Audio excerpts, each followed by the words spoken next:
BDR হত্যাকাণ্ডে ন্যায় বিচার নিশ্চিতকরণের জন্য আগামী 5 কার্য দিবসের মধ্যেই একটি তদন্ত কমিটি গঠন করা হবে।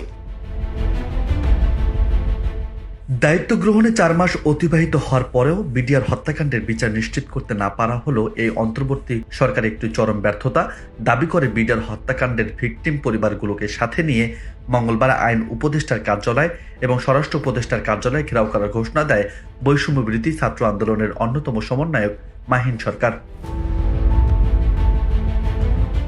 তবে এই কর্মসূচির আগে বিডিআর হত্যাকাণ্ডের ন্যায় বিচার নিশ্চিতে আগামী 5 কার্য দিবসের মধ্যে তদন্ত কমিটি গঠন করা হবে বলে জানিয়েছে স্বরাষ্ট্র উপদেষ্টা লেফটেন্যান্ট জেনারেল মোহাম্মদ জাহাঙ্গীর আলম চৌধুরী। মঙ্গলবার সকালে সচিবালয় স্বরাষ্ট্র মন্ত্রণালয়ের সম্মেলন কক্ষে বিডিআর হত্যাকাণ্ড বিষয়ে বিশেষ সংবাদ সম্মেলনে একথা বলেন তিনি।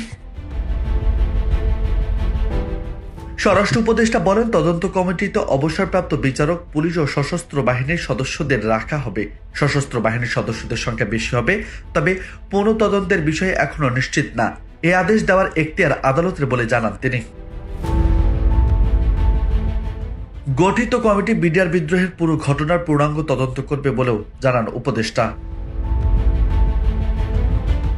এর আগে গত রোববার স্বরাষ্ট্র মন্ত্রণালয় থেকে হাইকোর্টকে জানানো হয়, পিলখানার ঘটনায় 2টি মামলায় বিচারাধীন থাকায় এ নিয়ে নতুন করে কমিটি গঠন করা হলে বিচারিক মামলার সঙ্গে সাংঘর্ষিক অবস্থার সৃষ্টি হবে। ছাত্র জনতার গণ অভ্যুত্থানের গত 5 আগস্ট শেখ হাসিনা সরকারের পতনের পর বিডিআর হত্যাকাণ্ডের পুনঃ তদন্ত চেয়ে আন্দোলন শুরু করে বৈষম্য বিরোধী ছাত্র আন্দোলনের নেতারা। এর পরিপ্রেক্ষিতে বিডিআর হত্যার পুরো ঘটনা তদন্তের কমিশন গঠনের কথাও সামনে আসে।